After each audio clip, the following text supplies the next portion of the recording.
Welcome back to our YouTube channel, everybody. Thank you so much for joining us again. Today we have some really exciting conversation to have with a good friend of ours, Mr. Joe Beck. But before we get into that, we just want to remind you that we appreciate so much that you're here with us, that you're supporting us. Thank you for being here. Please continue to like our videos and subscribe to our channel. I can't talk today. And that really does bless us in a huge way as our community just continues to build and grow. Do we want to go ahead and get into the meat of this? Joe has been a friend of mine for many, many years. We were actually in bands together back in the 90s, back before the turn of the century. And Joe's a hit songwriter. He's had 65 hits and written thousands of songs, but 650 cuts on people's records. And he's a very good friend, but a very talented songwriter and singer. And we're glad to have him here today. So glad to be here. So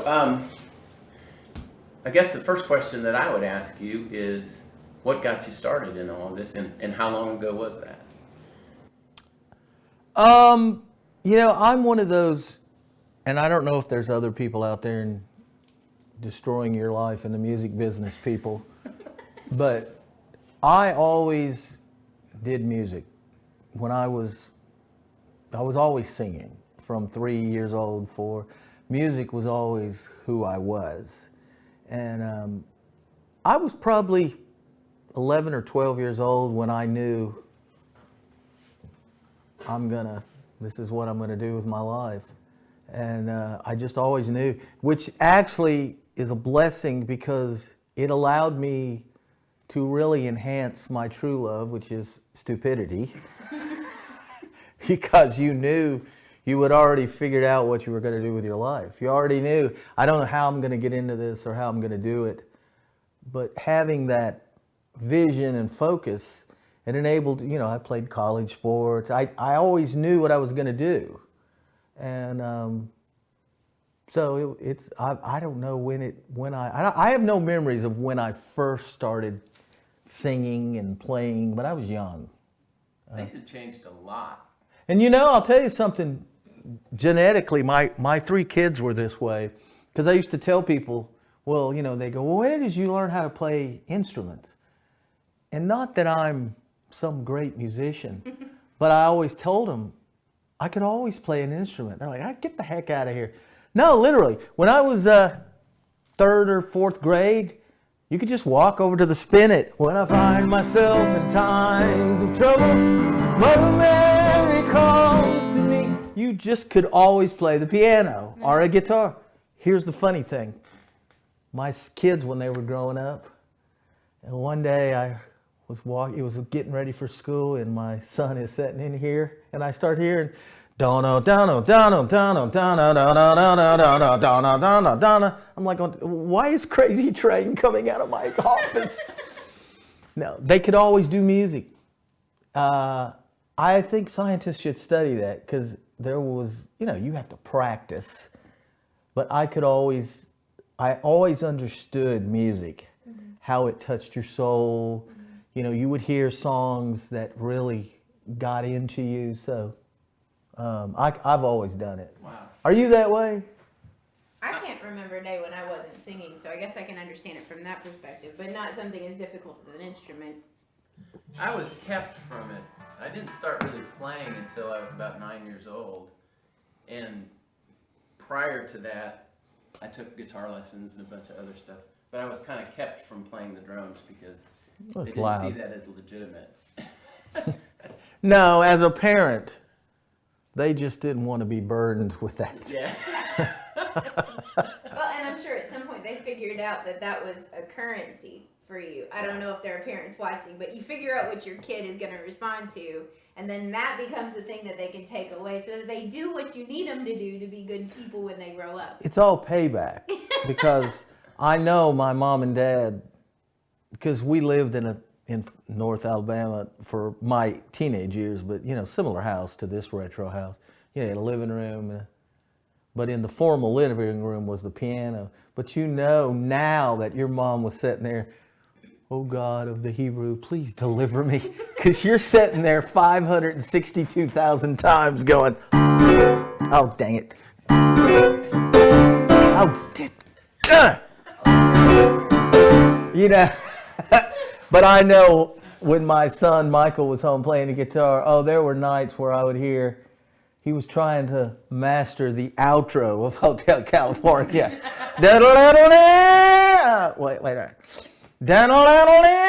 Oh, man, goodness gracious. And you're going, oh, you almost want to call your mom and go, I'm getting paid back. So sorry. Well, No. those are, you know, that's from back in the 70s. I think you actually started writing back in the 70s. Yeah. So has there been really dramatic changes in the way that you go about doing what you do as far as writing? The way I write, no.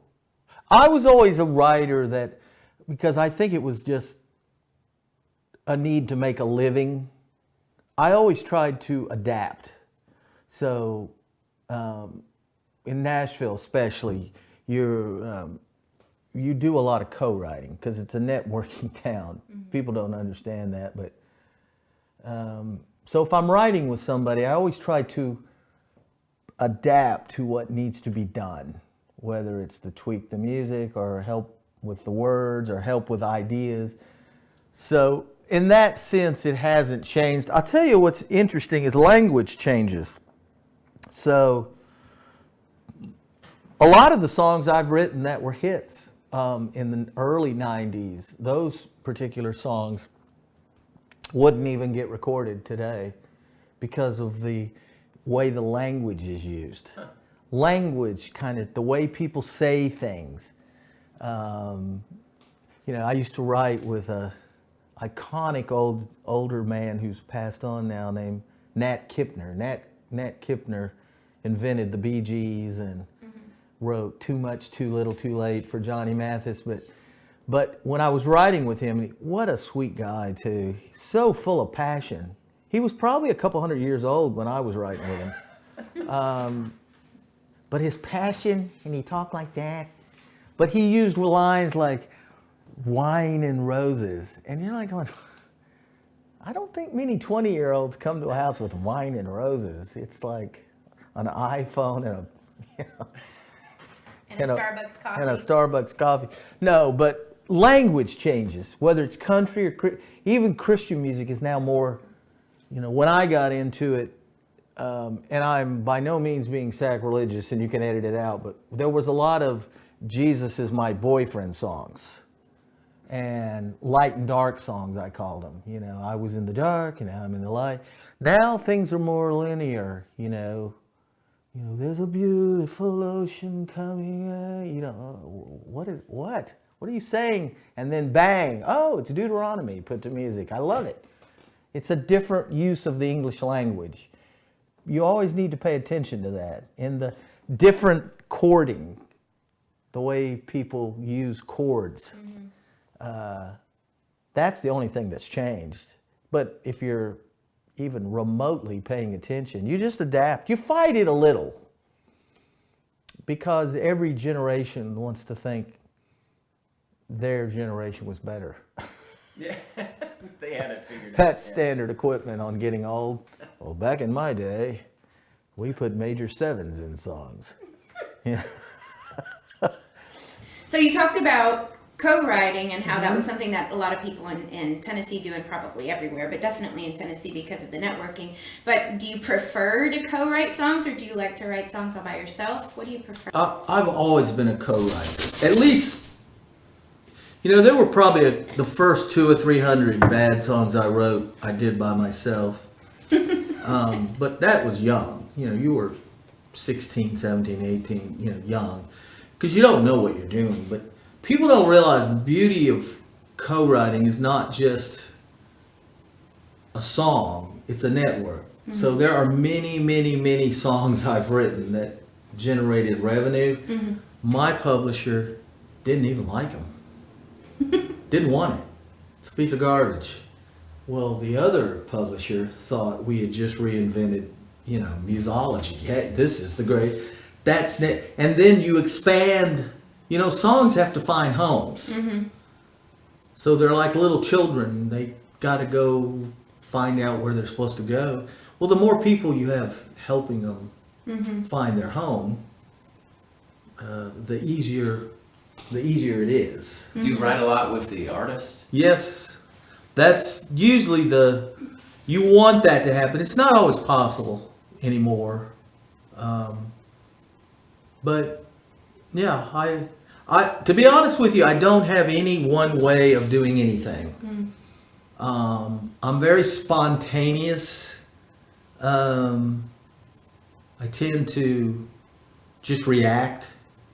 You say something, I go, hey, what about? So, but I don't really have any one way of doing anything. Because I think you can get so stuck in your way of doing something that it's non-productive. Yeah, it starts to be limiting. It limits you. And I'm telling you, the longer, there again, I don't know if other writers are doing this, but because one of my things when I'm teaching, one of my things is to expand your imagination, eliminate obstacles.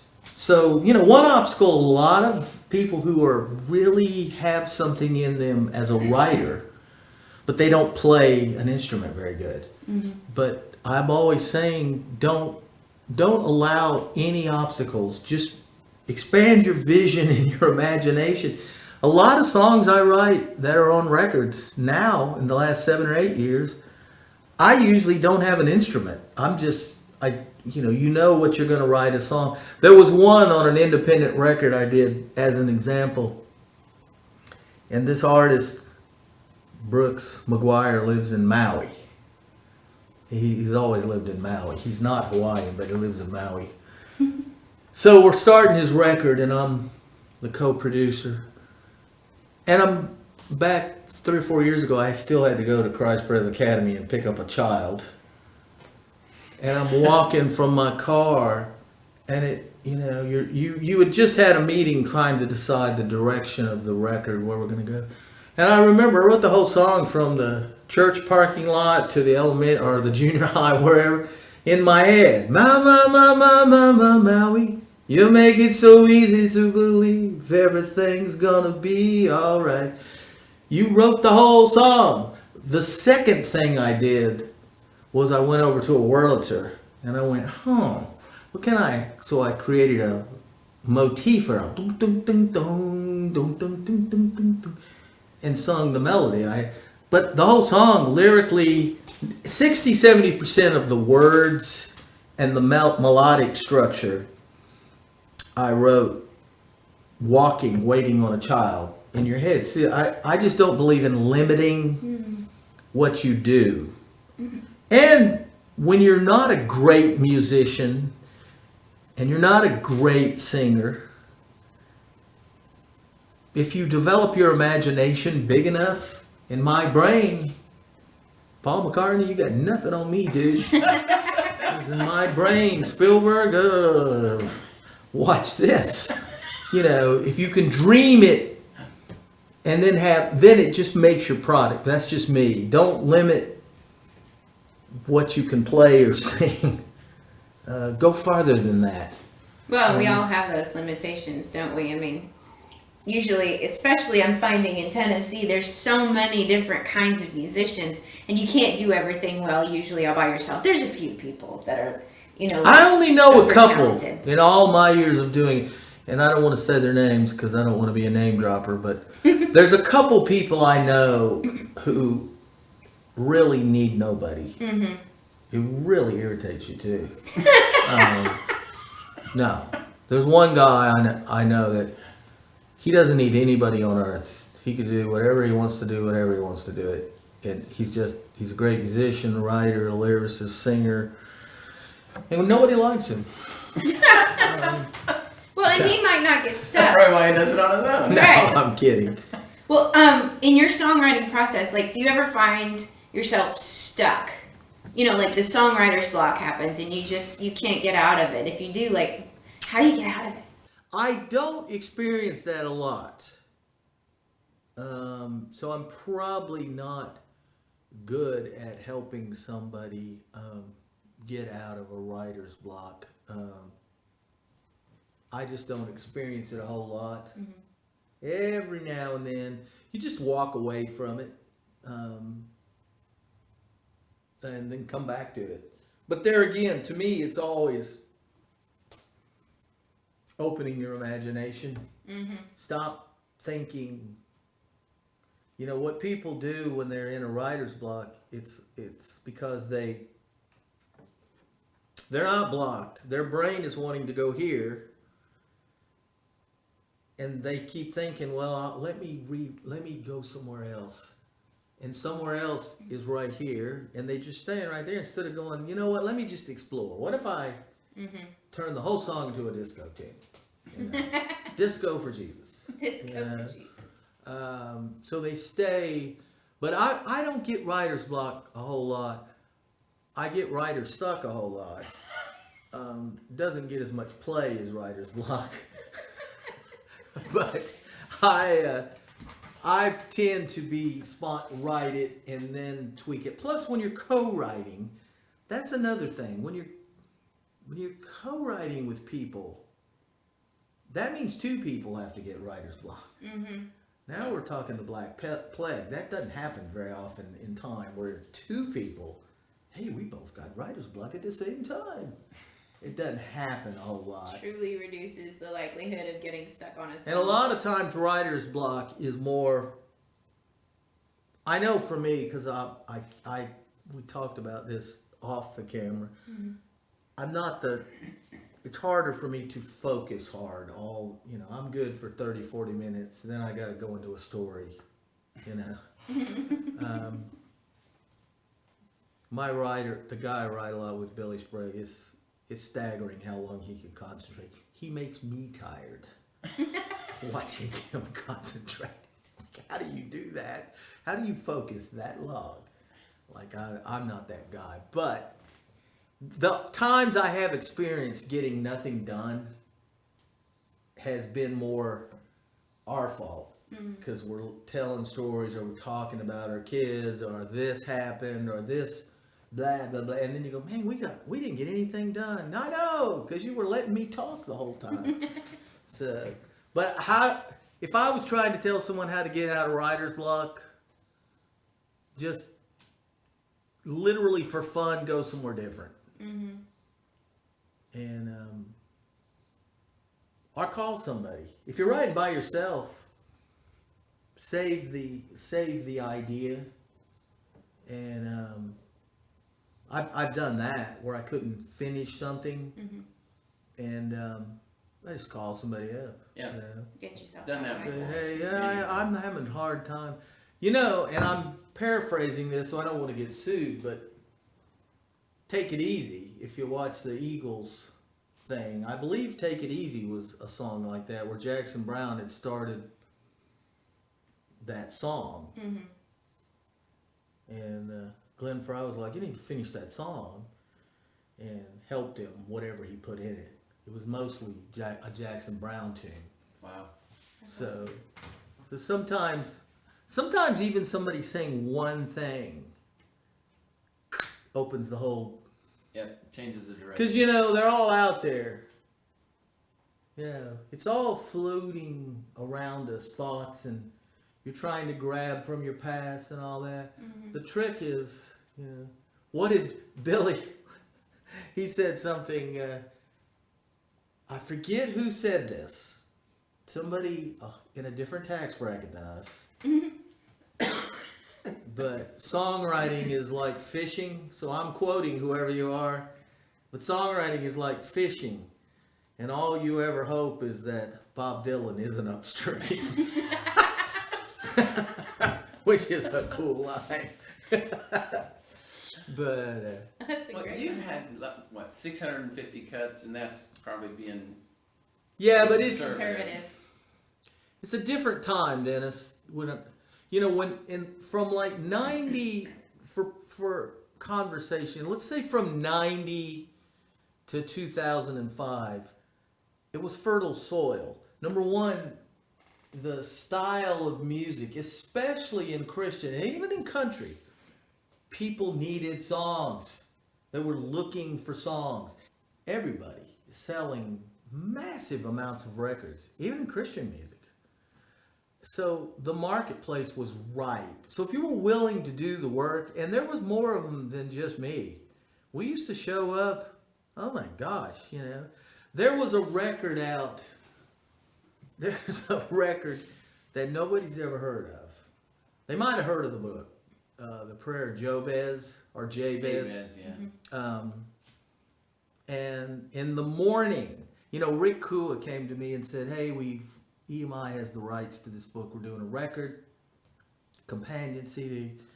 So the next day in the morning, I called whoever I wrote the song with and wrote the Prayer of Jabez song, because the writer wanted that, Wilkinson, whatever his name is.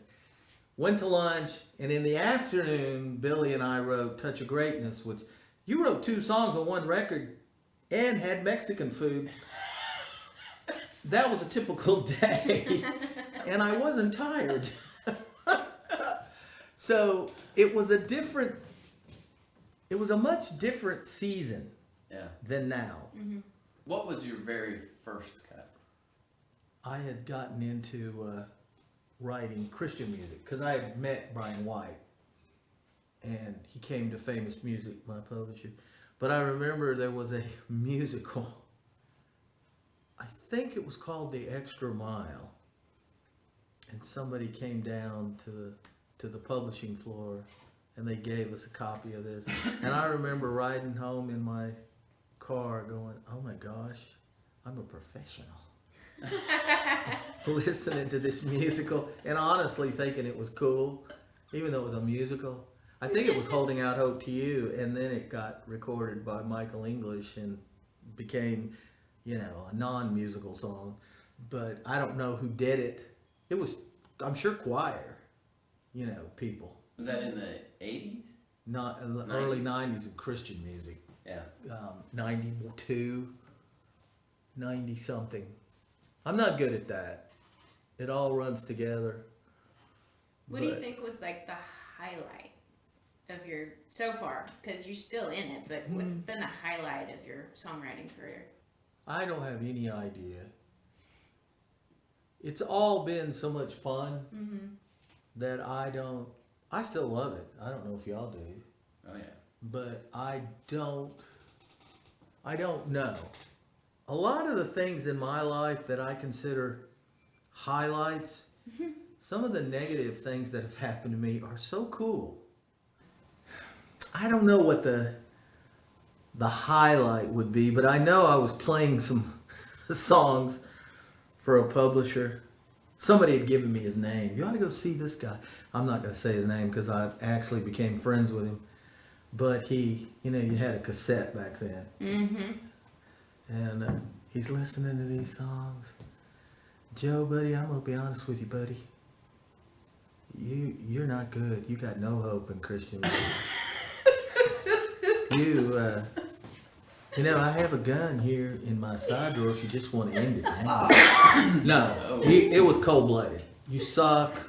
You're terrible.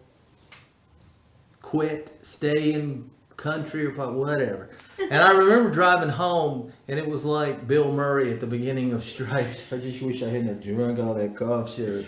You know, your car is like a dying plane. You were so... It's one of the few times in my whole career where I was that discouraged. Because there's some warped part of me that I enjoy the negative things more than the positive. I expect positive. So that's common. You expect it. You know, the negative things are just so much more fun. But a year later, when I won a Dove Award for a song that was on that cassette, he was sitting right behind me, him and his wife, and I didn't turn around and do twerking or anything. No. Can you imagine? I'm friends with the guy. I love him and respect him. And you also learn he was probably having a bad day. Yeah. People have bad days. When I was a VP when I was doing the worship label with Rick Kua and Phil Johnson, and what a blast that was. But a person drove I don't know, Wisconsin or Illinois. Her and her husband drove all the way down to Nashville to see me. And something was going on. There was a negative thing going on with the label and busy. And they had a 4:00 meeting. And they were in there and I just treated them like crap. I wasn't focused. I was just like, yeah, whatever. And 20 minutes later they leave, and for whatever reason, my heart, it hit me, Joe, remember when this happened to you? And I caught them on their cell phone, and they were almost to Goodlettsville. And I went, get back here, and I'll take you to supper. No. So I just know people have bad days sometimes. And the hard part when you're the gatekeeper is somebody's whole career is hinged on that. And but those stories are better than, I don't have any memory of winning an award or something. Mm-hmm. I have no memory of that. Those aren't the highlights. No, The stories maybe are closer to the hanging out, Mm-hmm. Yeah, the relationships. the relationships, the funny things, Mm-hmm. and the whole process. You know, to me, the whole fun of this is doing the work, not the Well, other stuff.